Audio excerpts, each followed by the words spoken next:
A'udzu billahi minasyaitonir rajim. Bismillahirrahmanirrahim. Wa idh atayna Musal kitaba wal furqana la'allakum tahtadun. Wa idh qala Musa liqaumihi ya qaumi innakum zalamtum anfusakum bittikhadikumul ijla fatubu ila bari'ikum faqtulu anfusakum dzalikum khairul lakum inda bari'ikum fataba 'alaikum innahu huwat tawwabur rahim. Wa idh qultum ya Musa lan nu'mina laka hatta narallaha jahra fa akhadhatkumus sa'iqatu wa antum tanzurun thumma ba'atsnakum min ba'di mautikum la'allakum tashkurun. Kemarin kita sudah sampai di sini. Secara global saya ulas kembali bahwa di antara nikmat Allah Subhanahu wa taala yang Allah anugerahkan kepada Bani Israel adalah diberikannya Taurat kepada mereka. Wa idh atayna Musal kitab, dan ingatlah ketika kami memberikan kepada Musa al-kitab, maksudnya Taurat. Wal furqan, dan yang dimaksud furqan di sini adalah mukjizat yang banyak yang Allah anugerahkan kepada Nabi Musa. Dan mukjizat itu disaksikan Bani Israel. Tetapi Allah berkehendak dengan Taurat dan mukjizat itu la'allakum tahtadun, agar kalian memperoleh petunjuk. Sebaliknya Bani Israel justru tidak mengambil petunjuk dari Taurat dan juga dari mukjizat yang Allah anugerahkan kepada mereka. Salah satu bentuknya adalah ketika mereka melakukan kesyirikan dengan menyembah patung anak sapi Samiri. Dan Allah Subhanahu wa taala katakan, wa idz qala Musa liqaumihi ya qaumi innakum zalamtum anfusakum bittikhadikumul ijla. Dan ingatlah ketika Musa berkata kepada kaumnya, wahai kaumku, kamu benar-benar telah menzalimi, maksudnya melakukan kesyirikan, karena tidak ada zalim yang lebih besar melebihi kesyirikan. Seperti ucapan Luqman Al-Hakim, ya bunayya la tusyrik billahi innasyirka la zulmun adzim. Wahai anakku, jangan melakukan kesyirikan, karena kesyirikan itu kezaliman yang sangat besar. Fatubu ila bari'ikum, maka bertobatlah kalian kepada pencipta kalian. Bagaimana bentuk tobatnya? Faqtulu anfusakum, bunuhlah diri-diri kalian. Dzalikum khairul lakum inda barikum, itu lebih baik bagi kalian. Fataba 'alaikum innahu huwat tawwabur rahim, dia akan menerima tobatmu, sungguh dialah yang maha penerima tobat lagi maha penyayang. Kemarin sudah dijelaskan bahwa ketika Nabi Musa alaihi salatu wassalam pulang mendapatkan Taurat, satu-satunya kitab yang ditulis oleh Allah Azza wa Jal, tiba-tiba kemudian Bani Israel murtad karena menyembah patung anak sapi yang dibentuk Samiri. Akhirnya mereka disuruh untuk bertobat, dan tobatnya dengan cara saling membunuh. Tetapi mereka tidak mau awalnya, kecuali setelah diancam dengan bukit Tur di atas kepala mereka, baru kemudian mau bertobat. Akhirnya 70.000 Bani Israel saling bunuh-membunuh, dan itu lebih baik bagi mereka. Lah, orang-orang ini adalah orang-orang yang ditinggalkan Nabi Musa. Tetapi orang-orang yang ikut Nabi Musa sendiri, 12 orang pilihan, itu juga mereka kurang lebih perlakuannya kepada Nabi Musa alaihi salatu wasallam. Jadi yang ditinggalkan mereka musyrik, tetapi yang ikut Nabi Musa beda lagi. Maksiat mereka kepada Allah Azza wa Jalla. Bagaimana? Di sini dijelaskan. Wa idz qultum ya Musa, lan nu'mina laka hatta narallaha jahra fa akhadhatkumus sa'iqatu wa antum tanzurun thumma ba'atsnakum min ba'di mautikum la'allakum tashkurun. Dan ingatlah ketika Musa berkata, dan ingatlah ketika kamu berkata kepada Musa, wahai Musa, kami tidak akan beriman kepadamu sebelum kami melihat Allah dengan jelas. Maka halilintar menyambar kalian sedang kalian menyaksikannya. Kemudian kami bangkitkan kalian setelah kalian mati agar kalian bersyukur. Begini ceritanya. Sampai di sini kemarin ceritanya. Jadi ketika Nabi Musa alaihi salatu wassalam meminta kepada Allah Subhanahu wa taala untuk dibuat undang-undang bagi Bani Israel, sama seperti kita Al-Quran undang-undang bagi kaum muslimin. Jadi Nabi Musa alaihi salatu wassalam membawa 12 orang pilihan. Memang termasuk murid-murid khususnya Nabi Musa. Diajak oleh Nabi Musa.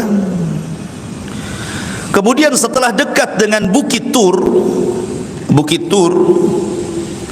maka mereka meminta kepada Nabi Musa alaihi salatu wassalam bahwa mereka tidak mau hanya mendapatkan hasil saja.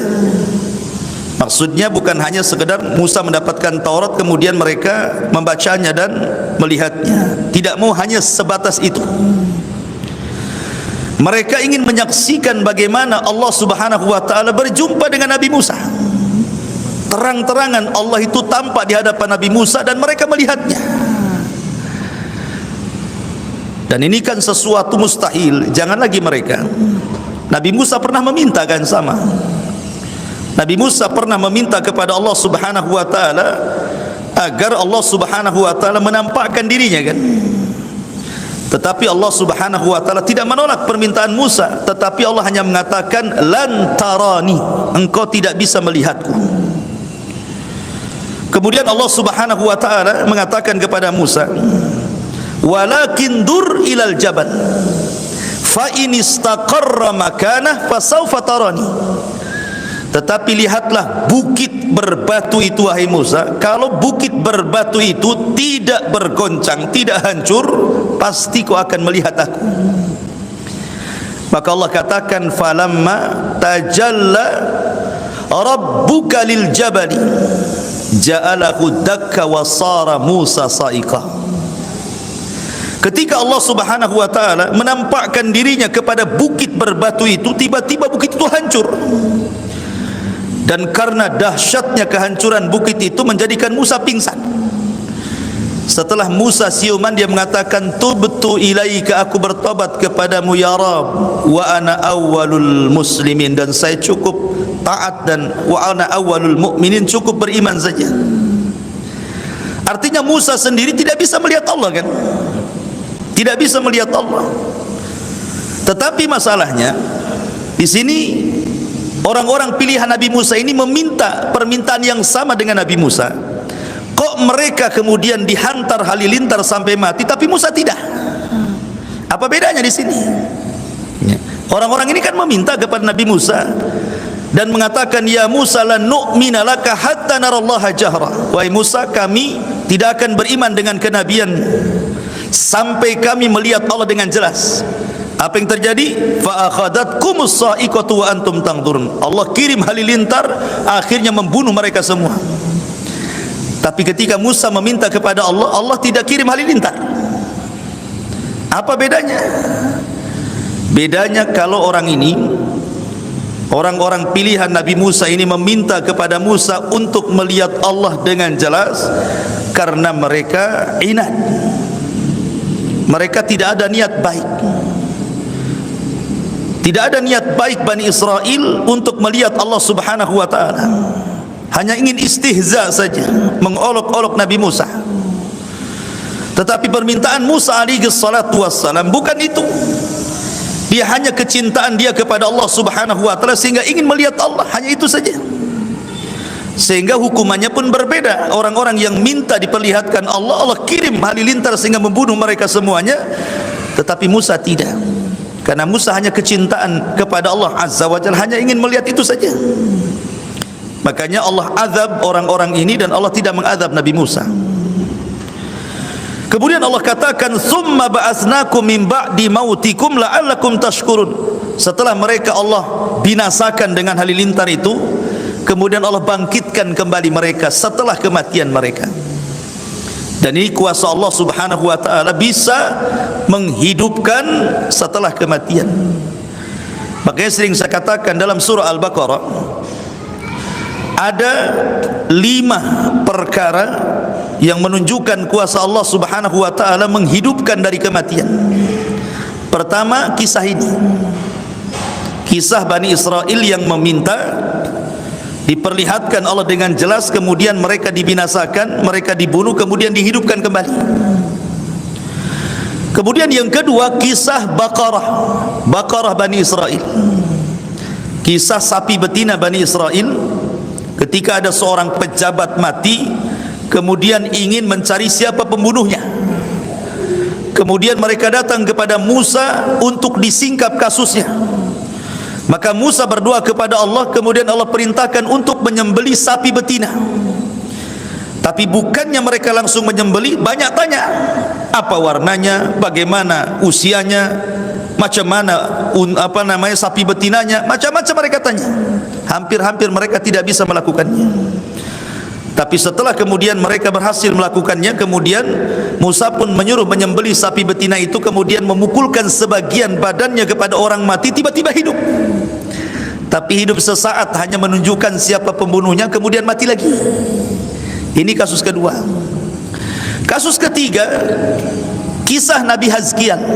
Itu disebutkan juga dalam surah Al-Baqarah. Alam tara ilal ladzina kharaju min diyarihim wa hum ulufun hadaral maut. Ketika Bani Israel ditimpa taun, semacam wabah, mungkin kalau sekarang corona lah ya, banyak orang mati, sampai Allah membahasakan dengan kalimat uluf. Uluf itu bukan alfun, tapi uluf itu lebih banyak daripada alf. Alf itu 1000, ini ribuan yang mati. Kemudian yang selamat, mereka keluar dari negeri yang terkena wabah itu. Padahal Nabi SAW mengatakan, apabila dalam sebuah daerah terjangkit wabah, yang di dalam jangan keluar, kan begitu ya, dan di luar jangan ke dalam. Bani Israel ini keluar mereka karena takut terkena wabah. Rupanya mereka keluar ke sebuah padang, di situ malaikat maut sudah menunggunya. Tidak mati kena taun, mati pula kena malakul maut. Akhirnya yang menyelamatkan diri itu malah mati kena malakul maut. Dari sini kata para ulama, al-hadharu la yamna'ul qadara. Menghindar dari kematian itu tidak menghalangi takdir kematian. Kan itu ya. Tidak mati dengan wabah corona, mati dengan yang lain, gitu maksudnya. Ya. Akhirnya kemudian mereka pun mati. Ketika mati bergelimpangan, datanglah Nabi Hazkiel, salah satu Nabi Bani Israel, kemudian berdoa kepada Allah agar menghidupkan mereka kembali. Dan Allah hidupkan kembali mereka. Ini kasus ketiga. Kasus keempat adalah cerita Nabi Uzair, masih dalam Al-Baqarah, di mana Allah Subhanahu wa taala menceritakan dengan detail kisah Nabi Uzair yang diwafatkan 1 abad itu. Ketika dia lewat ke sebuah daerah, konon katanya Baitul Maqdis yang dihancurkan, Bukhtun Nasr. Orang-orang Yahudi dihinakan, sebagian dibantai, sebagian dijadikan budak, dan kotanya dihancurkan, Palestina. Kemudian Uzair datang melihat-lihat gitu kan, kota yang hancur itu. Kemudian dalam hatinya mengatakan, kaifah yuhyi hadhillahu ba'da mautiha. Macam mana Allah akan mengembalikan kota yang hancur ini? Akhirnya kemudian Uzair pun ditidurkan 100 tahun 1 abad.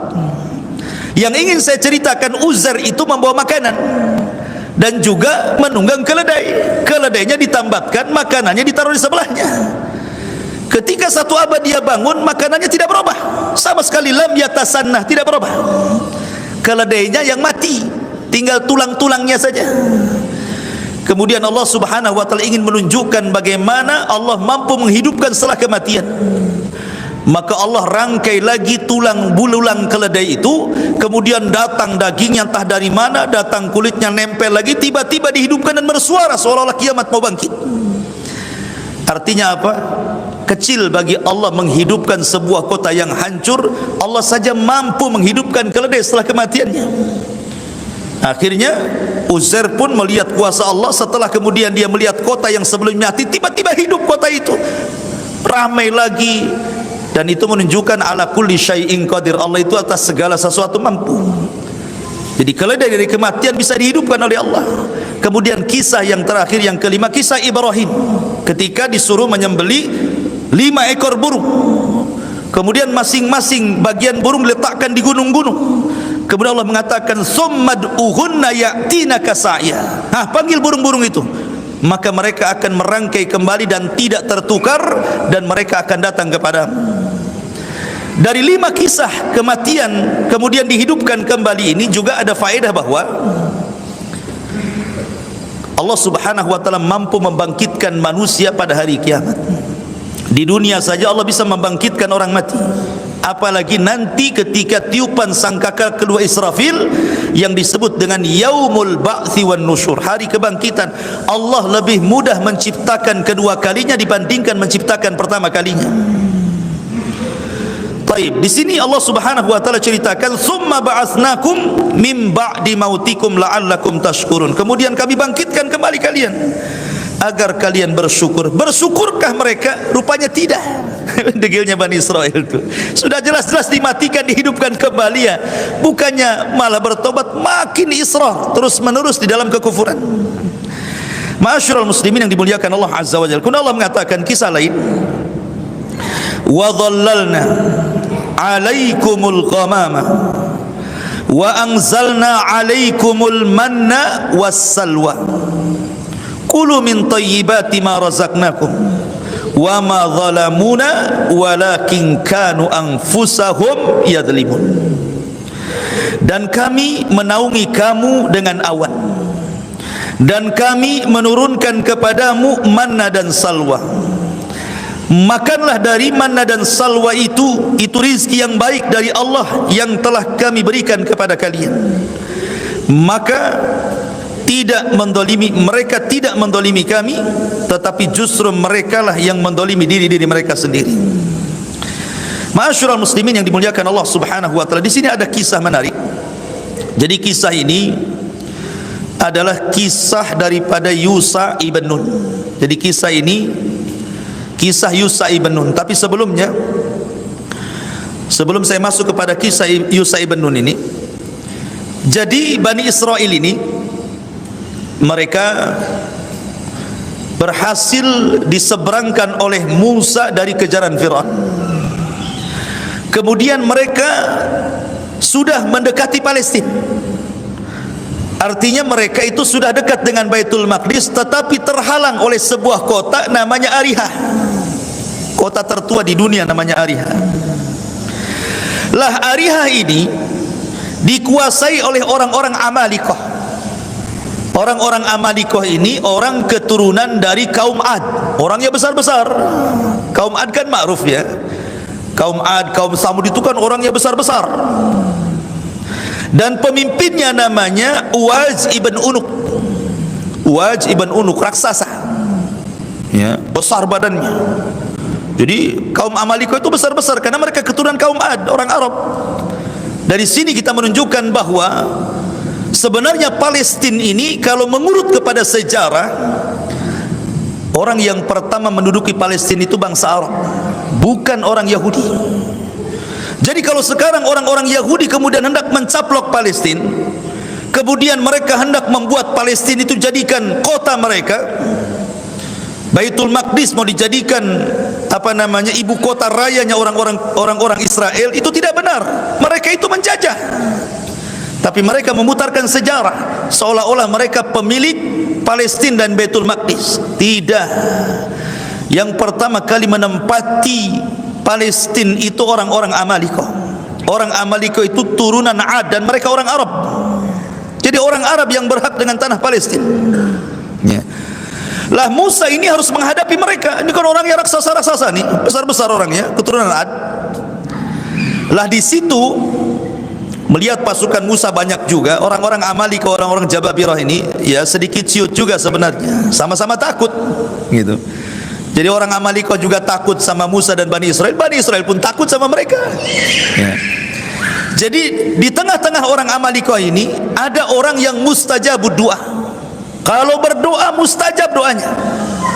Karena menguasai Ismul A'zam, menguasai nama-nama Allah Subhanahu wa taala yang sangat agung. Dalam Islam itu ada juga Ismul A'zam. Ada yang mengatakan Ismul A'zam itu Al-Hayyu Al-Qayyum. Ada juga yang mengatakan Allah, dan macam-macam. Yang jelas Allah sembunyikan di antara 99 nama mana Ismul A'zam tidak tahu kita. Karena itu pernah ditanyakan oleh sahabat kepada Ummul Mukmin Aisyah radhiyallahu anha. Wahai Aisyah, Ismul A'zam dalam Asmaul Husna itu mana? Yang mana satu? Ar-Rahman ka, Ar-Rahim ka, Ar-Razzaq ka, Al-Ghafur ka, Al-Hayyu Al-Qayyum? Yang mana satu? Sebab gini, kalau kita tahu itu Ismul A'zam, tentu kita mudah berdoa, karena siapapun yang menggunakan Ismul A'zam dalam doa mustajab doanya. Aisyah radhiyallahu anha hanya mengisyaratkan dengan membuat semasam perbandingan dengan Lailatul Qadar. Sebagaimana Lailatul Qadar disembunyikan oleh Allah Azza wa Jalla, kita tidak tahu Lailatul Qadar itu malam apa, malam keberapa kan? Rasul hanya menunjukkan 10 akhir Ramadan. Bisa 21, bisa 23, bisa 25, 27, 29, wallahu alam. Di malam mana? Nah, sebagaimana Allah sembunyikan Lailatul Qadar di 10 akhir Ramadan, begitu juga Ismul A'zam, nama yang agung dalam 99 nama itu, yang satu, yang mana satu tidak tahu. Makanya kalau ingin berdoa dan ingin bertepatan dengan Ismul A'zam, ya baca aja semua Asmaul Husna. Nanti akan kena juga kan gitu ya. Jadi ada seorang laki-laki di tengah-tengah Amalika ini, namanya Bal'am ibn Ba'urah. Bal'am ibn Ba'urah, orang alim. Konon katanya dia salah satu dari muridnya Nabi Musa yang disuruh berdakwah di Amalika ini. Wallahu alam. Yang jelas ini kisah Israiliyat. Akhirnya kemudian orang-orang Amalika ini datang kepada Bal'am ibn Ba'urah dan mengatakan, ya Bal'am, Musa sudah sampai di Bukit Husban. Bukit Husban itu kan terbentang lebar gitu ya. Artinya sudah dekat dengan kita. Jangan-jangan Musa akan datang kemari menyerbu kita, mengeluarkan kita dari sini. Engkau kan seorang alim, penguasa Ismul A'zam, berdoalah kejelekan kepada Musa dan kaumnya. Akhirnya kemudian Bal'am ibn Ba'urah tidak mau dan mengatakan, celaka kalian, dia Nabi Allah, tidak mungkin saya berdoa keburukan kepada Nabi Allah. Tapi karena kemudian didesak, dikasih harta, dikasih jabatan, dikasih dunia, lama-lama ciut. Lihat bagaimana fitnah dunia. Terkadang orang yang istiqomah bisa berubah. Fitnah dunia ini ngeri gitu ya. Ustadz, kiai, tokoh agama ini kalau sudah masuk urusan politik dunia, sebentar saja itu hilang agamanya ya. Jadi Bal'am ibn Ba'urah akhirnya mau kemudian mendoakan kejelekan kepada Musa, tapi doanya selalu kepleset, tidak bisa. Yang didoakan Musa, bukan orang lain, Nabi Allah, ulul azmi, seorang Rasul kalimullah. Macam mana didoakan keburukan? Akhirnya Bal'am merasa tidak dikabulkan doanya. Dia pun mengatakan, khasirtu dunya wal akhirah. Aduh, aku sudah rugi dunia, rugi akhirat katanya. Jadi rugi dua-duanya gitu ya, karena sudah gak mempan lagi doanya. Makanya kisah Bal'am ini, ma'asyiral muslimin yang dimuliakan Allah Subhanahu wa taala, dijelaskan di dalam Al-Qur'an kan, bagaimana Bal'am ini dikatakan fansalakha minha fakana minal ghawin. Maka Bal'am tiba-tiba insalah. Insalah itu seperti ular kalau mau ganti kulit, kulitnya ditinggal, badannya pergi. Itu insalah namanya. Jadi imannya ditanggalkan, takwanya ditanggalkan, ilmunya ditanggalkan, jadi orang jahat. Bal'am bin Ba'urah. Bahkan Allah mengatakan fa'atba'ahu syaitan. Fa'atba'ahu syaitan, setan yang ikut dia, bukan dia ikut setan, si Bal'am ini ya. Akhirnya karena tidak bisa, akhirnya Bal'am pun membuat siasat dengan cara meminta kepada gadis-gadis Amalikoh untuk pergi pura-pura berniaga ke pasukan Musa, ke tenda-tenda Musa, cari orang pilihan Musa, suruh berzina satu saja sudah cukup. Akhirnya kemudian diutuslah wanita-wanita cantik itu, pura-pura jualan ini, jual makanan ke pasukan Musa. Rupanya salah satu orang pilihan Musa tergoda dengan wanita Amalikoh, berzinah pula dia di situ. Akhirnya dengan berzinah itulah Bal'am berhasil menghancurkan Musa dan Bani Israel. Dikirimlah azab kepada Bani Israel. Dikirim azab kepada Bani Israel. Apa azabnya? Yatihuna fil ardi arba'ina sanatan. Mereka dibuat linglung di negeri linglung. Mereka tinggal di padang pasir tapi tidak bisa keluar dari padang pasir. Jadi kalau kita ini di Batam nih, mau ke Tanjung Pinang itu putar-putar di Batam aja, nggak sampai-sampai ke Tanjung Pinang, muter-muter di situ saja. Itu namanya tih, namanya ardut tih. Saya bahasakan dengan bumi linglung, nggak bisa keluar dari situ. Pokoknya mau kemana saja balik lagi ke situ. Bukan setahun 2 tahun, arba'ina sanatan, 40 tahun mereka tidak bisa keluar dari situ. Gara-gara satu maksiat menghancurkan satu negara. Satu yang salah semua kena. Wattaqu fitnatan la tusibanna alladhina zalamu minkum khassa. Takutlah kepada fitnah yang kalau Allah timpakan bukan hanya orang zalim saja yang terkena, orang baik pun terkena imbasnya. Makanya pentingnya al-amru bil ma'ruf wan nahyu anil munkar. Ajak manusia kepada kebaikan, cegah juga kemungkarannya. Ya. Karena mengajak manusia kepada kebaikan gampang, tapi mencegah dari kemungkaran ini yang susah. Ayo solat gampang, tapi untuk memperingatkan orang ini menyelisih sunnah, orang ini jatuh kepada syirik, itu agak berat tuh. Tetapi begitulah asas Islam dibangun di atas 2 perkara. Ajak manusia kepada kebaikan, cegah juga kemungkarannya. Ya. Lah ketika mereka di linglung itulah Nabi Musa alaihi salatu wassalam mengutus nuqaba Bani Israel. 12 pilihan Nabi Musa diutus untuk mengintai. Lah salah satu yang terlibat dalam pengintaian itu adalah Yusa ibn Nun. Nah, di sini ceritanya dimulai. Salah satu dari orang pilihan itu adalah Yusa ibn Nun. Rupanya ma'asyiral muslimin yang dimuliakan Allah Azza wa Jalla, setelah diutus oleh Musa untuk mengintai kekuatan orang-orang Amalikoh yang berada di negeri Ariha itu, ketika melihat kaum yang gede-gede badannya, raksasa-raksasa gitu ya, kemudian yang 12 ini pulang. Yang 10 sudah diperingatkan Nabi Musa, jangan bercerita tentang pasukan Amalikoh yang gede-gede, nanti Bani Israel ciut, nggak mau melawan. Ngapain kita ngelawan raksasa kan gitu ya, nengok aja udah takut apalagi perang gitu. Musa mengatakan jangan cerita, jangan disebarkan, karena Allah Subhanahu wa taala sudah mewahyukan kepadaku kita akan menang perang. Sebenarnya Musa sudah meyakinkan kita menang perang, tapi jangan disebarkan, nanti akan mengalami ketakutan orang-orang ini. Akhirnya kemudian yang 10 orang kurang ajar pula, malah diberitahu kepada keluarganya, pamannya, ponaannya, akhirnya akan menyebar, ya kan? Takutlah Bani Israel jadinya. Hanya 2 orang yang disebutkan dalam sejarah Bani Israel. Pertama Yusa ibn Nun, dia betul-betul nurut apa kata Nabi Musa, tidak menyebarkan. Ya, Yusa ibn Nun. Kemudian yang satunya namanya siapa lupa. Pokoknya salah satunya Yusa ibn Nun, dan satu lagi, dua-duanya tidak mau bercerita. Dan ini Allah Subhanahu wa taala firmankan, qala rajulani minal ladina yakhafuna an'amallahu alaihima. Berkata 2 orang yang tidak menyebarkan itu, Yusa ibn Nun dan juga satunya Kalib ibn Yufanna, ya, namanya Kalib ibn Yufanna dan Yusa ibn Nun. Qala rajulani, berkata 2 orang, minal ladina yakhafuna, keduanya orang-orang yang takut. Ada yang mengatakan takut kepada orang-orang Amalikoh sehingga menyembunyikan, karena Musa jangan disebarkan kasus mereka, kisah-kisah mereka, nanti Bani Israel takut. Udkhulu alaihimul bab fa idza dakhaltumuhu fa innakum ghalibun. Maka Musa mengatakan, nanti kau bisa menyerang mereka dari arah pintunya, dan kalau kalian masuk ke negeri mereka kalian akan menang. Wa 'alallahi fatawakkalu in kuntum mu'minin. Maka kepada Allah bertawakal kalau kalian benar-benar beriman. Artinya Musa sudah menjanjikan kita akan menang. Tapi yang 10 orang ini malah disebar-sebar ke sana kemari. Lah sebab itulah ketika Musa mengajak mereka berperang, apa kata mereka? Mereka mengatakan, idhab anta wa rabbuka faqatila innaha huna qaidun. Hei Musa, kami sudah tahu orang-orang Amaliko seperti apa, badannya gede-gede. Kalau engkau ingin perang, silahkan berangkat, ajak Tuhanmu perang berdua, kami duduk-duduk nonton siapa yang menang, siapa yang kalah, katanya. Begitu Bani Israel kan, karena sudah tahu kekuatannya. Jadi mereka minta kepada Nabi Musa, kalau kau mau perang ajak kami perang. Enggak. Kau perang sana berdua, ajak Tuhanmu, kami duduk-duduk kita nonton.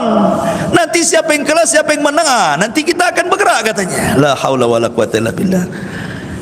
Bani Israel seperti itu sikap mereka kepada nabinya. Makanya akhirnya Nabi Musa alaihi salatu wassalam tidak bisa merebutkan kota itu, sampai akhirnya Musa pun wafat di negeri itu, Harun juga wafat di negeri itu. Dan sebelum wafat itulah Musa berpesan kepada Yusha ibn Nun, karena dia di antara dua orang yang nurut kepada Nabi Musa. Dan Yusha ibn Nun adalah salah satu di Quran, memang tidak banyak diceritakan, hanya dalam satu ayat Yusha ibn Nun itu. Ketika Allah Subhanahu wa taala mengatakan wa idz qala Musa li fatahu, ketika Musa berkata kepada pembantunya ketika hendak mencari Khidir. Ulama tafsir mengatakan li fatahu, pembantunya di sini maksudnya Yusha ibn Nun. Adapun nasabnya ada yang mengatakan Yusha ibn Nun ibn Ifrain ibn Yusuf ibn Yaqub ibn Ishaq ibn Khalil ibn Ibrahim, Khalilullah Ibrahim alaihi salatu wassalam. Jadi dia Yusha, putra Nun, putra Ifrain, putra Nabi Yusuf, putra Yaqub, putra Ishaq, putra Khalilullah Ibrahim. Ini satu riwayat. Ada yang mengatakan dia adalah anak saudari daripada Nabi Musa. Jadi dia yang diwasiati oleh Musa sepeninggalnya serbu orang-orang Amaliko itu, bunuh raja-rajanya. Makanya kemudian yang berhasil membukakan Palestina itu, Baitul Maqdis, adalah Yusha ibn Nun, bukan Nabi Musa, karena Musa sudah meninggal di Arduti. Lah ayat yang kita ceritakan ini, wa dhallalna 'alaikumul ghamama wa anzalna 'alaikumul manna wassalwa, ini cerita ketika mereka berada di negeri linglung, ketika mereka diazab tidak bisa keluar dari negeri linglung itu. Bayangkan padang pasir, ikhwan. Padang pasir itu tidak ada satu tumbuhan hidup, burung pun tidak ada lewat di situ, kemudian air pun tidak ada, apa yang dimakan, apa yang diminum. Mereka juga tidak bisa bernaung di sebuah pohon, mereka kepanasan. Akhirnya kemudian mereka mengatakan kepada Musa alaihi salatu wassalam, aina ta'am ya Musa, di mana makanan wahai Musa, kita tidak ada makanan, ya. Maka kemudian Allah Subhanahu wa taala memberikan kepada mereka makanan yang namanya manna dan salwa. Apa itu manna? Manna itu ditumbuhkan satu pohon, ya. Kemudian ada buahnya, dan buah itu mengeluarkan air dan rasanya sama dengan madu. Adapun salwa itu burung. Jadi Allah Subhanahu wa taala kirim burung banyak-banyak dan mudah ditangkap. Ya, mudah ditangkap, disembelih, kemudian mereka makan, dibakar. Ya, jadi setiap hari seperti itu. Jadi kalau mereka makan kapan saja, mau siang, mau pagi, mau sore, mau malam, tinggal metik, tinggal nangkap burung, tidak perlu dijerat gitu ya, tinggal disembelih, dibakar, dimakan. Bayangkan, mereka tidak perlu lelah, tidak perlu capek nyari rizki, nyari uang untuk beli makanan. Makanan sudah ada di hadapan mereka. Dan ini nikmat yang Allah anugerahkan kepada Bani Israel. Kemudian mereka mengatakan, "Taib ya Musa, ini makanan sudah ada daging burung, sudah ada buah yang rasanya kayak madu gitu ya. Aina syarab, lalu di mana minuman?" Maka kemudian Musa pun oleh Allah Subhanahu wa taala disuruh untuk memukulkan tongkatnya. Tiba-tiba ketika dipungkulkan ke batu, keluarlah 12 mata air. Kenapa mesti 12? Ketika Musa memukulkan lautan, 12 jalan. Ketika kemudian memukulkan batu, 12 air mata air. Ya, karena Bani Israel satu kabilah dengan kabilahnya itu tidak akur, suka perang gitu ya. Maka mereka dibuat sendiri-sendiri oleh Nabi Musa. Nah, mata air kamu sebelah sana. Oh, kamu kabilah Ruben sana, kabilah Samun di sana, kabilah Lawi di sana, kabilah Yahuda di sana, kabilah Zabulun di sana, kabilah Yasakir di sana, gitu ya. Kabilah siapa lagi? Jad, kabilah Ashir, kabilah Yusuf, kabilah Binyamin, kabilah Naftali, kabilah Dan, gitu ya. Jadi 12 kabilah ini disendiri-sendirikan tuh. Jadi supaya tidak saling rebutan. Coba nikmat mana lagi? Fabi ayyi ala'i rabbikuma tukadziban. Nikmat mana lagi yang kalian dustakan? Makanan tinggal ngambil, minuman tinggal minum, gitu ya. Itu nikmat Allah. Makanya Allah Subhanahu wa taala kemudian menjelaskan bagaimana itu nikmat besar. Kemudian mereka mengatakan, ya Musa, ainal ghamam? Kita ini enggak ada rumah, enggak ada tenda. Ini matahari terik panas ini katanya. Gimana caranya supaya kita tidak panas? Permintaan Bani Israel ini aneh-aneh. Maka Musa meminta kepada Allah untuk dinaungi. Fadhallalna alaikumul ghamam. Datang awan. Akhirnya mereka sudah tidak panas lagi. Dengan adanya awan, matahari di balik awan, dah enggak panas sudah. Walaupun tidak ada rumah, tidak panas. Sudah dikasih makan, dikasih minuman, dikasih naungan, mereka masih tanya, aina saub, di mana pakaian kami? Pakai ini aja katanya.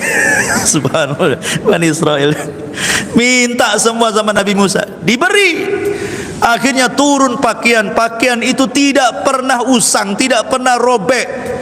Ya, kalau kecil besar sendiri. Pokoknya nikmat luar biasa ya, yang Allah Subhanahu wa taala anugerahkan kepada mereka.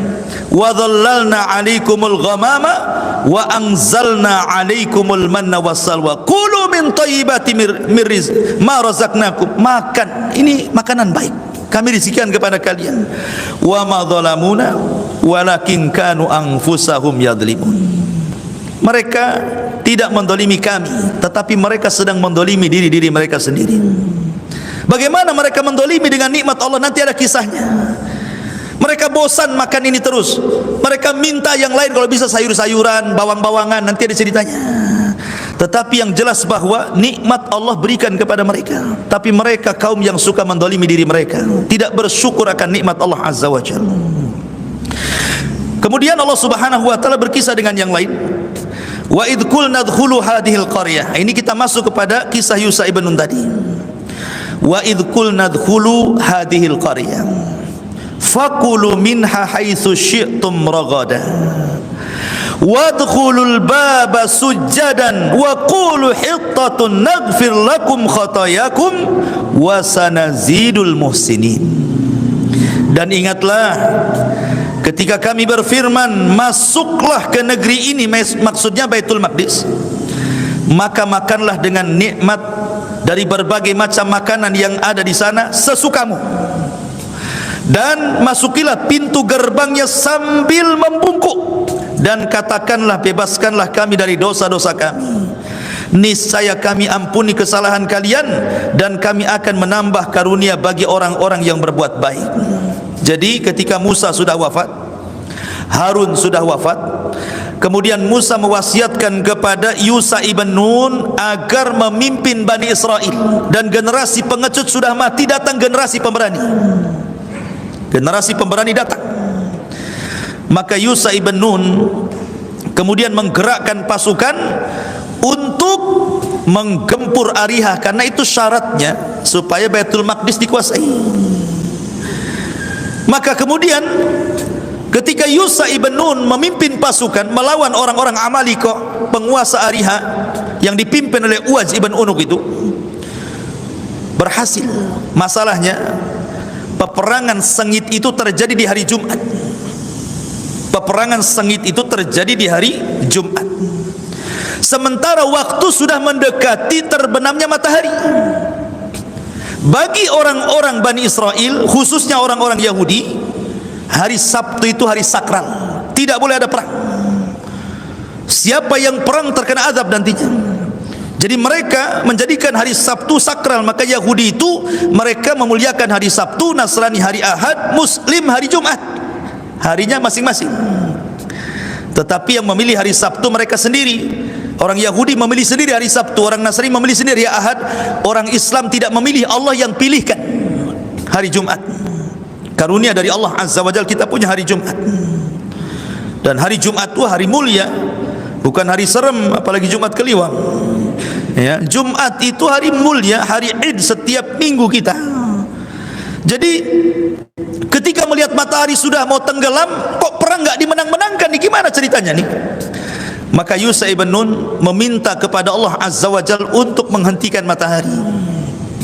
Makanya Yusha ibn Nun mengatakan kepada matahari, "Hei matahari, anti ma'murah wa ana ma'mur." Engkau diperintah Allah, aku juga sama diperintah Allah. Tapi tolong jangan kau terbenam dahulu sampai perang ini kami menangkan. Tiba-tiba matahari berhenti, tidak jadi tenggelam. Disinilah mukjizat Yusha ibn Nun mampu menghentikan matahari.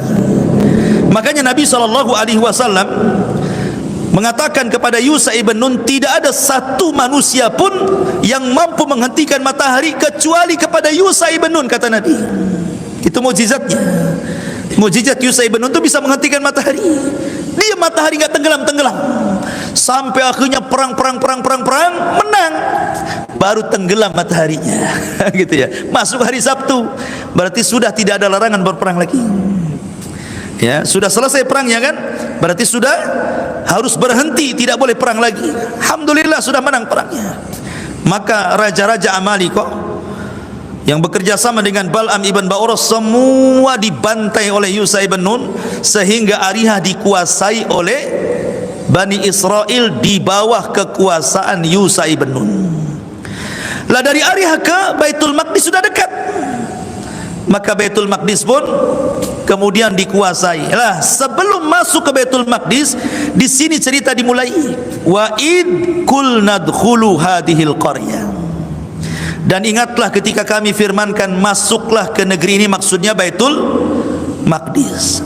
Fakulu minha haitsu syi'tum raghadan. Di negeri itu kaya, banyak makanan, banyak minuman. Kalian sudah sengsara di negeri di negeri linglung, susah mau cari makan, susah mau minum enak.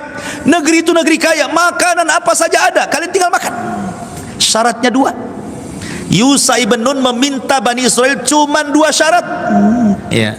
Pertama, wadkhulul baba sujjadan. Pertama, mereka disuruh sujud. Maksud sujud di sini bukan sujud yang kita ma'ruf, maksudnya disuruh merendahkan diri, menunduk sedikit supaya merasa syukur kepada Allah. Allah sudah membukakan Baitul Maqdis kepada mereka. Setelah bergenerasi, baru mereka yang bisa berhasil membuka Baitul Maqdis. Disuruh bersyukur dengan cara khudu. Sujud itu artinya khudu, merendahkan diri kepada Allah, bersyukur kepada Allah Azza wa Jalla. Dari sini perbuatan, disuruh untuk melakukan sujud, ini perbuatan. Yang kedua, perkataan, wa qulu hittatun, dan katakanlah hittah. Hittah itu artinya, ya Allah ampuni dosa-dosa kami. Allahumma khutta lana khatayana, ya Allah ampunilah dosa-dosa kami. Tapi dua-duanya ditentang oleh Bani Israel. Pertama disuruh sujud, nunduk tidak mau, malah mereka berbalik, berjalan nungging. Kurang ajar enggak tuh? Kata Yusha ibn Nun, suruh nunduk, malah berbalik, nungging pula dia ke belakang. Satu. Yang kedua, disuruh membaca hittah, malah mereka mengganti hintah. Hintah itu artinya gandum. Maksudnya hintah itu perkataan, ya Allah beri makan kami. Disuruh mengucap ya Allah ampuni dosa kami, malah diganti ya Allah beri makan kami. Bani Israel kan, disuruh maju nunduk malah nungging, disuruh ngomong ya Allah ampuni dosa, ya Allah mana makanan, katanya. Itulah Bani Israel. Makanya Allah mengatakan naghfir lakum khotoyakum wa sanazil. Kalau kalian melakukan dua syarat ini, kami akan ampun dosa kalian, kami tambah kebaikan kalian. Tapi Bani Israel ini memang kurang ajar ya.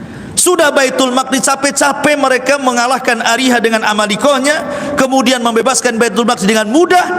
Ini kan bersyukur karena mereka sudah sulit hidupnya di negeri linglung, itu sudah sulit. Nah, sekarang mereka dihadapkan dengan kekayaan yang luar biasa. Tiba-tiba apa? Tiba-tiba mereka pun mendolimi diri mereka. Allah katakan fabaddalal ladzina zalamu qaulan, ghairal ladzi qila lahum fa anzalna 'alal ladzina zalamu rijzan minas sama'i bima kanu yafsukun.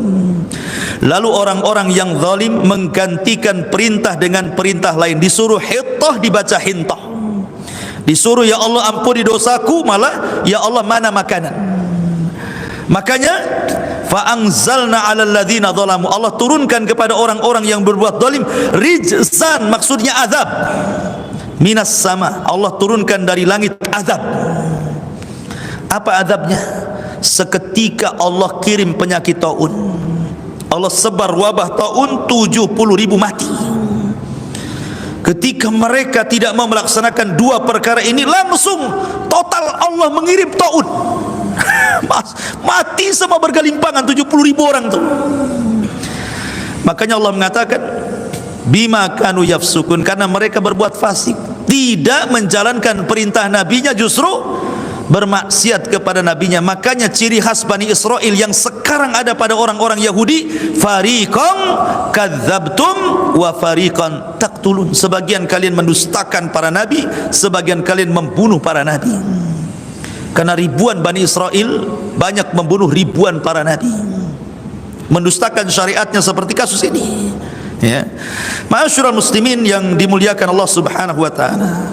Kemudian pada ayat 60-nya balik lagi cerita kepada negeri linglung.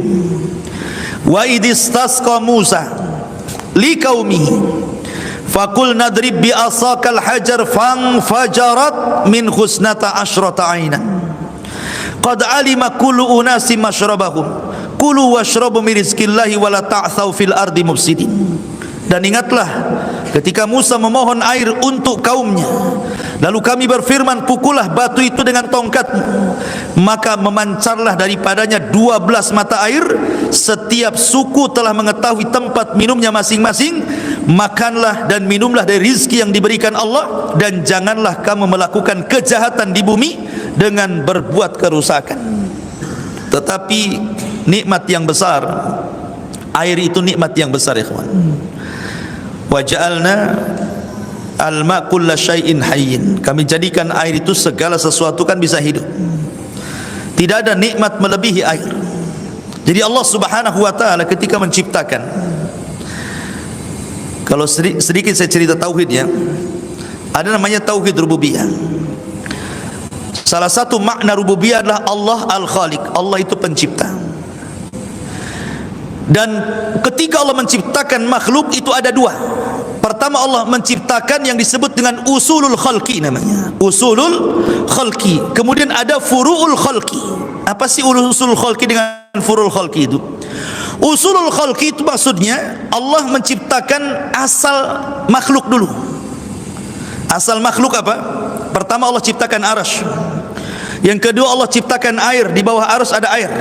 Kemudian yang ketiga Allah Subhanahu wa taala ciptakan setelah ini kolam, lauhil mahfud. Kemudian setelah itu Allah ciptakan apa namanya, an-nar, api. Kemudian setelah itu Allah ciptakan nur, cahaya. Ini namanya usulul khalqi namanya. Usulul khalqi. Inilah, dari sinilah tercipta segalanya. Ya. Ada yang Allah ciptakan kun fayakun, jadi maka jadilah. Aras kun fayakun, jadi maka jadilah. Air kun fayakun, jadi maka jadilah. Kemudian kolam, kemudian lauhil mahfuz juga sama. Kemudian api, kemudian cahaya kun fayakun. Ada juga yang Allah ciptakan makhluk dari makhluk yang Allah ciptakan. Itu namanya furul khalqi namanya. Ya. Allah menciptakan makhluk dari makhluk ini Allah ciptakan lagi. Seperti malaikat tercipta dari apa? Dari cahaya. Dan cahaya usulul khalqi. Kemudian jin diciptakan dari api. Kemudian manusia diciptakan dari air. Air, api, kemudian cahaya sebelumnya sudah Allah ciptakan. Ini namanya usulul khalqi ya. Namanya Allah menciptakan usulul khalqi dengan kun fayakun. Baru dari penciptaan ini Allah ciptakan lagi. Ya. Seperti bumi. Bumi ini Allah ciptakan dari air yang mengeras. Ya, dengan tanah, kemudian jadilah bumi. Kemudian juga sorga dan neraka, sorga dari cahaya, kemudian neraka juga dari api gitu ya. Artinya bahwa yang menentukan banyak ciptaan adalah air.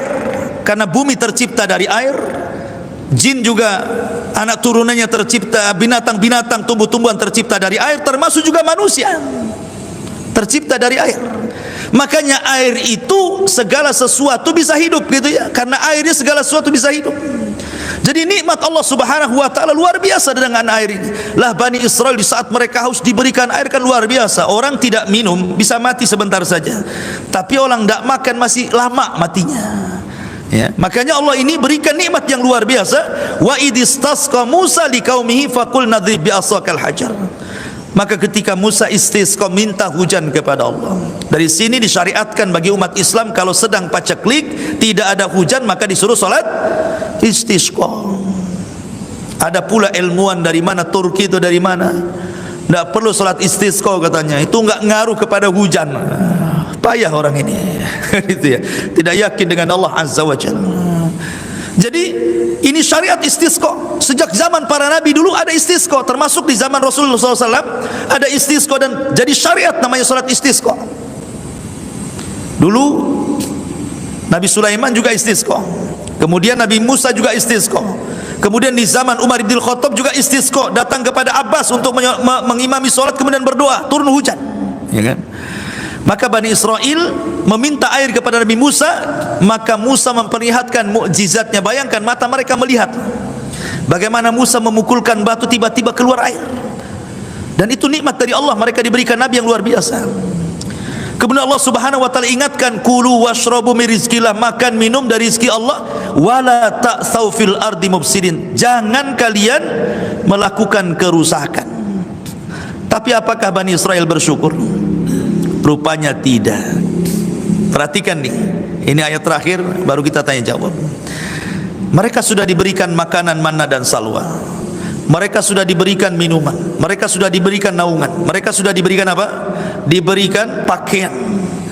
Tiba-tiba mereka mengatakan kepada Musa, wa idh qultum ya Musa lan nasbiru ala ta'amin wahid fad'u lana rabbaka yukhrij lana mimma tumbitul ardu min baqliha wa kithaiha wa fumiha wa adasiha wa basaliha qala atastabdiluna alladhi huwa adna billadhi huwa khairun ihbitu misra fa inna lakum ma sa'altum wa dhuribat alaihimudz dhillatu wal maskanatu wa ba'u bi ghadabi min Allah dzalika bi annahum kanu yakfuruna bi ayatillahi wa yaqtuluna an-nabiyina bighairi haqq dzalika bima asaw wa kanu ya'tadun. Dan ingatlah ketika kamu berkata, wahai Musa, kami sudah bosan dengan makanan manna dan salwa ini, ya, kami tidak tahan hanya makan ini saja, minum ini saja gitu ya. Maka mohonlah kepada Tuhanmu agar kami, di sini lihat suul adabnya, mereka menganggap bahwa Allah itu Tuhannya Musa saja. Harusnya kan mereka mengatakan fad'u lana rabbana, ini rabbaka kan, itu suul adab itu namanya. Berdoalah kepada Tuhanmu, seolah Tuhannya itu Tuhan Musa saja, bukan Tuhan mereka gitu ya. Berdoalah Musa kepada Tuhanmu katanya, agar kami diberikan makanan lain, jangan ini saja kan. Itu apa makanannya? Diberi makanan yang ditumbuhkan dari bumi seperti sayur mayur, mentimun, bawang putih, kacang adas, bawang merah gitu. Bayangkan coba, ini makanan manna dan salwa ini datang dari Allah, itu makanan lezat. Lezat Allah yang kasih dari langit, tidak perlu nanam, tidak perlu nyari uang, tidak perlu beli, tidak perlu ada. Tiba-tiba mau yang lain, maunya itu yang sayur-sayuran, mentimunan yang ada bawang putihnya, kacang adasnya, bawang merahnya, ya kayak lalapan jadinya. Mau minta yang lalapan pecel lele gitu mungkin. Maunya itu yang kayak gini-gini. Lah kata Musa, kalau kalian pengen itu, bitu Misra, itu banyak tumbuh di tempat di mana-mana. Kau tinggal ke kota sebelah itu banyak itu. Tapi manna dan salwa kalian tidak akan dapat satu dunia. Itu makanan dari Allah, makan lezat. Ya. Akhirnya karena permintaan mereka mendesak kepada Nabi Musa, Allah cabut nikmat, Allah hilangkan manna, Allah hilangkan salwa, Allah hilangkan makanan-makanan lezat, Allah angkat lagi ke langit. Kemudian mereka pun menjadi miskin lagi, makan lalapan. Nggak ada lagi daging-dagingan mereka makan, nggak ada lagi madu-maduan. Akhirnya mereka makan kacang-kacangan. Makanya Allah mengatakan, ya, ketika mereka mengatakan agar dia memberi kami apa yang ditumbuhkan bumi seperti sayur mayur, mentimun, bawang putih, kacang adas, bawang merah, Musa menjawab, apakah kalian meminta sesuatu yang buruk sebagai ganti dari sesuatu yang baik? Bodoh kalian ini makanan lezat, kalian pula cari makanan yang tidak lezat. Kalau hanya itu, pergilah kalian ke kota sebelah, pasti kamu akan dapat makanan itu. Gara-gara itulah akhirnya apa? Wa dzuribat alaihimudz zillatu wal maskanatu wa ba'u bighadabim minallah. Kemudian mereka ditimpa kenistaan, kemiskinan, dan mereka kembali mendapatkan murka dari Allah. Hidupnya sengsara lagi. Dicabut makanan, dicabut minuman, dicabut awan, kemudian susah pula mereka hidup, air sudah mulai sedikit, pokoknya dibuat miskin oleh Allah. Harusnya mereka ketika diberikan nikmat itu kan, la in syakartum la azidannakum wa la in kafartum inna adzabi lasyadid, kan itu. Dan ini kaidah umum, siapapun antum diberikan nikmat, bersyukur, Allah tambah. Antum punya istri satu, bersyukur, nanti Allah tambah, kan itu. Kalau kufur dengan yang satu nggak akan ditambah. Artinya bahwa nikmat apapun kalau kita bersyukur pasti Allah tambah. Tapi kalau kalian kufur seperti Bani Israel ini, ya tunggu saja, azab Allah akan menimpa mereka, waba'u bi ghadabim minallah, dan mereka mendapatkan murka. Sampai hari ini Yahudi itu dimurkai Allah, sehingga Allah senantiasa menyuruh kita membaca ghairil maghdubi alaihim waladhdallin. Tetap maghdub sampai hari ini kita menyebut ghairul maghdub. Siapa maghdub itu? Yahudi. Ya Allah, janganlah seperti orang-orang yang dimurkai. Waba'u bi ghadabi minallah. Siapa mereka? Yahudi. Mereka senantiasa dimurkai sampai hari ini oleh Allah Subhanahu wa taala. Dzalika bima asaw wa kanu ya'tadun. Yang demikian itu karena mereka durhaka dan melampaui batas. Wallahu a'lam. Ini di antara sedikit kisah Bani Israel. Baik, masih ada waktu. Silakan ya bertanya.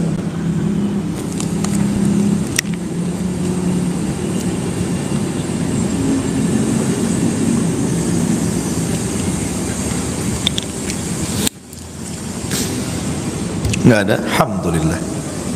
Ya. Waalaikumsalam. Kelakuan Bani Israil itu pasti Allah. Dia dihidupkan kembali, dia akan menjadi durhaka, pasti Allah. Kira-kira maksudnya cerita itu kita tahu. Nah, pasti Allah kan. Yang kedua, karena banyak dari dulu lah seks benar. Karena ada yang aliran di Malaysia juga, ada sebagian dulu di Jakarta di PMN. Mereka tuh sudah bilang hijab sehingga mereka apa mereka tidak aktif. Ya, ahsan. Ya, alhamdulillah, Allah Maha tahu. Salah satu keimanan kita dengan qada wal qadar, termasuk arkan al-qada wal qadar namanya, rukun kita beriman kepada takdir. Pertama, Allah itu alim, mengetahui. Kemudian sebagian pengetahuannya Allah catat, itu yang kedua, di Lauhil Mahfuz. Kemudian yang dicatat, yang ketiga, Allah ciptakan apa yang dicatatnya. Kemudian yang keempat, ketika Allah menciptakan tidak lepas dari kehendaknya. Itu namanya arkan qada wal qadar. Allah mengetahui, setelah Allah mengetahui, Allah catat sebagian ilmunya, tidak semuanya di Lauhil Mahfuz. Kemudian Allah ciptakan apa yang dicatatnya. Ketika menciptakan itu atas kehendak Allah. Allah Maha tahu yang telah, yang sedang, dan yang akan datang. Dan Allah Maha tahu kepada sesuatu yang mustahil terjadi. Kalau terjadi Allah tahu. Itu yang keempat. Yang pertama, Allah Maha tahu kepada yang telah terjadi, satu. Kepada yang sedang terjadi, dua. Kepada yang akan terjadi, tiga. Kepada yang mustahil terjadi, kalau terjadi Allah tahu. Contohnya, Allah mengatakan lau adu apa namanya, kalau mereka kembali ke dunia, La'adu limanuhu anhu. La'adu limanuhu anhu. Kalau orang-orang kafir yang masuk neraka itu dikembalikan ke dunia, niscaya mereka akan melakukan kekafiran lagi. Orang dibangkitkan dari neraka ke bumi kan mustahil. Mana bisa orang masuk neraka dikebumikan lagi? Ya tidak mungkinlah dikekalkan di neraka. Tapi kalau seandainya Allah ciptakan lagi bumi, kemudian orang yang ahli neraka dari orang kafir itu dikembalikan lagi ke bumi, pasti kufur lagi. Gitu maksudnya. Itu artinya Allah Maha tahu sesuatu yang mustahil terjadi, kalau terjadi Allah tahu. Nah, gitu maksudnya ya. Jadi ini namanya arkan al-qada wal qadar. Allah tahu. Makanya Allah Subhanahu wa taala itu menciptakan al-makruh, sesuatu yang buruk. Allah juga menciptakan al-khair, sesuatu yang baik. Supaya apa? Menjadi ibtila. Ibtila itu ujian bagi manusia. Tidak ada sesuatu yang Allah ciptakan baik yang baik atau yang buruk kecuali ada hikmah di baliknya. Kenapa Allah ciptakan iblis? Kenapa Allah ciptakan Abu Jahal? Kenapa Allah ciptakan Fir'aun? Ada hikmah di situ, ada ibtila namanya ya. Kita untuk ujian. Ada seseorang yang melihat kura-kura. Dia bertanya, ya buat apa Allah ciptakan kura-kura kayak gini? Ya. Akhirnya kemudian setelah ngomong begitu, digigit dia sama kura-kura. Kemudian tetanus, hampir diamputasi. Datang ke dokter. Kemudian kata dokter, ini harus dipotong, ini racunnya sudah nyebar kemana-mana. Tapi kalau ingin kau selamat, nggak diamputasi, ada obatnya. Obatnya apa dok? Ayo kita cari binatang, kau makan dagingnya, mudah-mudahan itu bisa menghilangkan virusnya. Dicarilah, rupanya ketemu dengan kura-kura yang menggigitnya. Ini obatnya katanya. Ini obatmu di sini katanya. Tangkap dia, sembelih dia, makan. Itu nanti ada macam-macam bakteri yang bisa matikan itu. Baru dia ngomong, untuk apa lo ciptakan ini? Tahu-tahu dia pula obatnya dari situ. Dia baru tahu kan? Rupanya itu jawabannya. Di situ jawabannya. Terkadang kita kepatuk ular, rupanya tadi bisa ular pula kita ini. Contoh corona. Itu juga vaksin itu dari virus juga, dari corona juga kan, untuk mengobati coronanya itu. Artinya nggak jauh-jauh obatnya juga di situ. Jangan bilang ini kenapa Allah ciptakan ini, jangan bilang gitu. Karena ada hikmah di balik itu. Salah satu hikmahnya adalah ibtilah, untuk menguji manusia. Ya, kenapa ada setan? Kenapa ada Abu Jahal? Kalau tidak ada setan, tidak ada Abu Jahal, tidak ada Fir'aun, tidak ada surga, tidak ada neraka masalahnya. Makanya hanya untuk ibtila, ujian. Allah sudah tahu Bani Israel akan seperti itu, tapi kenapa Allah biarkan? Salah satunya untuk ibrah, karena Allah itu maha tahu. Tetapi ketika Bani Israel kemudian mereka itu akan kembali berbuat jahat, dimatikan kemudian balik lagi, itu bukan kehendak Allah, itu kehendak dirinya. Karena dia diberikan begini loh. Contoh ya, ini Abu Jahal dicatat kafir, mati kafir oleh Allah Azza wa Jalla, Lauhil Mahfuz. Allah catat. Kemudian Abu Jahal betul-betul kufur. Apakah Abu Jahal kufur karena ikut catatan? Bukan. Bukan dia kufur karena ikut catatan. Kalau dia kufur karena ikut catatan, Allah zalim. Allah mencatat Abu Jahal kufur, kemudian dia kufur, Allah masukkan neraka. Zalim Allah di situ. Ya kan? Bukan. Abu Jahal kufur bukan karena catatan. Abu Jahal kufur karena kehendak dia. Kemudian Allah catat. Itu maksudnya. Ya. Maka harus dipahami. Sebab kalau seandainya orang mengatakan bahwa dia kufur karena Allah sudah mencatat, seperti orang namanya LGBT, kapan lu tobat? Ya kan? Ini sudah takdir saya. Takdir saya enak saja. Nah, itu ngikut catatan namanya. Enggak. Kalau begitu Allah zalim jadinya kan. Dicatat suruh kafir, kemudian kafir masuk neraka. Enggak. Ingat bahwa salah satu rukun takdir saya ceritakan adalah adanya masyiah, kehendak. Manusia punya kehendak, Allah punya kehendak. Walaupun kehendak manusia tetap di bawah kehendak Allah, tapi manusia diberikan ikhtiar. Diberikan mata, diberikan telinga, diberikan otak, diberikan tangan, diberikan kaki. Kemudian Allah mengatakan wa hadainahun najdain. Kami berikan kau dua pilihan. Ini masuk surga, ini masuk neraka. Kita bisa memilihnya kok. Kalau seandainya semua orang ikut catatan, kenapa nggak masuk surga semua, nggak masuk neraka semua? Ya. Jadi kita ini punya pilihan. Sebagaimana di hadapan kita ada air, ada api. Coba kau pegang. Pasti semua megang api. Tidak mungkin megang air. Karena apa? Kehendak kita tidak mau ini panas kan gitu ya. Itu kalau nampak nerakanya. Nah karena neraka nggak nampak, surga nggak nampak, yang milih neraka orang nggak ada kan itu. Intinya bahwa Allah sudah tahu Bani Israel seperti itu. Tapi ketika mereka sesat bukan karena Allah yang hendak sesat, menyesatkan mereka, tidak. Jangan seperti perkataan iblis, fabima agwaitani, karena engkau sudah menyesatkan aku. Siapa yang menyesatkan iblis? Dia sendiri yang mau sesat kok, malah menyalahkan Allah. Dia sendiri yang milih sesat. Nah, itu nanti kalau orang seperti itu kayak iblis itu tadi. Ya, makanya Bani Israel tersesat seperti itu karena kehendak mereka sendiri. Mereka sudah diturunkan Taurat, mata mereka melihat mukjizat, kok masih seperti itu. Kemudian yang kedua, ibrah bagi umat-umat sebelumnya, setelahnya, bahwa maksiat yang dilakukan umat setelahnya serta azab yang akan ditimpakan pun itu warisan dari umat terdahulu. Adapun tadi, kenapa sekarang orang-orang banyak yang meminta melihat Allah? Bahkan di Batam ada orang bayar 500.000 bisa melihat Allah dengan lihat jolang ada airnya, masukkan ke ruangan, nanti di situ zikir apa-apa, nanti nampak Allah di situ katanya. Ingat dulu kasusnya di Batam, kan di Batam itu kasusnya itu tahun berapa saya lupa tuh. 500.000 bisa melihat Allah. Oh, mantap tuh. Tangkap polisi. Jadi, tapi kenapa nggak disambar? Disinilah pertanyaannya. Kenapa tidak seperti Bani Israel? Fa akhadhathumus sa'iqatu wa antum tanzurun. Kenapa mereka tidak disambar halilintar, dimatikan saja?